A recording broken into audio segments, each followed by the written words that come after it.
Welcome to this explainer. Today, we're unpacking a 130-year-old document that proves our modern frustrations with workplace communication. Yeah, they are absolutely nothing new. We tend to think of corporate bureaucracy as this purely modern invention, born from endless email chains and instant messaging. But as we're going to see, the struggle to get people to actually read their memos is practically an ancient tradition. Let's get right into it. Be honest for a second. Have you ever skipped reading a massive company memo or a super dense annual report at work? The ones I'm talking about. They land in your inbox with a thud, absolutely packed with corporate jargon, and you just kind of mark them as read and move on with your day. Well, we've all been there. And it turns out human nature really hasn't changed much at all. So don't feel too bad about your inbox habits, because 19th century executives were dealing with the exact same headache. Seriously, long before the internet, before the dreaded reply all email, managers were literally tearing their hair out, wondering why their carefully crafted, painstakingly printed reports were just gathering dust on a desk somewhere. This circular memo, number 5 of 1895, brilliantly illustrates the point. It comes straight from the desk of the Inspector General of Prisons for the Northwestern Provinces and out. And the primary purpose of this highly formal, officially stamped piece of paper: the boss is complaining that absolutely nobody is reading his lengthy reports. No joke. What's really fascinating here is the sheer directness of the Inspector General's frustration. He writes, quote, "The annual administration reports are, in many instances, not read." It's just a beautifully timeless administrative pain point. You can almost hear the sigh of defeat echoing through the decades, right? He went through all the trouble of compiling an annual report, distributing it across the provinces, only to realize it was being completely ignored by his staff. The text specifically notes he made this shocking discovery during the course of his winter tour. If we translate that into modern corporate speak, the winter tour is basically an 1895 version of an executive site visit. The big boss leaves headquarters, goes out into the field to visit the local jails, starts asking questions about the annual report, and slowly realizes there's a massive disconnect. The folks on the ground had absolutely no idea what he was talking about. So, what does an executive do upon returning to headquarters in Lucknow on the 30th of April, 1895? He's just finished his tour, realized his grand annual reports are basically serving as expensive paperweights across the provinces, and knows he needs to take immediate action to correct this. In a move of classic bureaucratic irony, he writes another memo. Yes, his solution to the problem of people not reading his reports is to issue a brand new memo mandating the reading of the previous unread reports. It's the ultimate administrative paradox. The thinking seems to be, well, if they didn't read the first one, surely a second one telling them to read the first one will do the trick, right?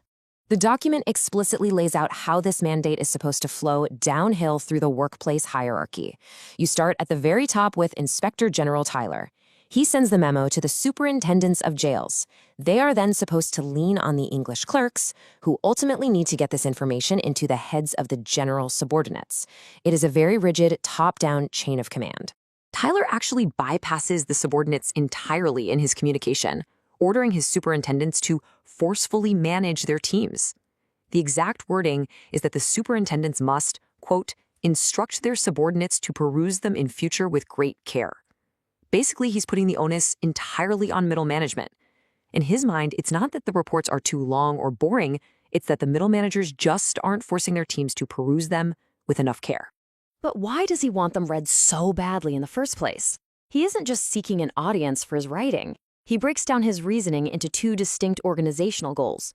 Goal 1, so that any defects noticed may be remedied. Basically, fix your mistakes based on the report's findings. And Goal 2, any measure which has been commended may be imitated. In other words, he wants them to share best practices across the branches.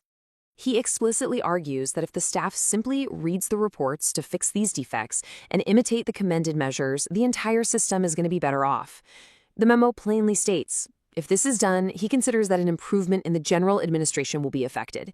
It's a very logical A to B way of thinking. Read the report, follow the instructions, and boom, perfection is achieved across all the local jails. But as you might have guessed, there is a major logistical flaw in his grand plan for corporate alignment. It's a massive, glaring oversight that honestly makes you wonder how the system functioned at all.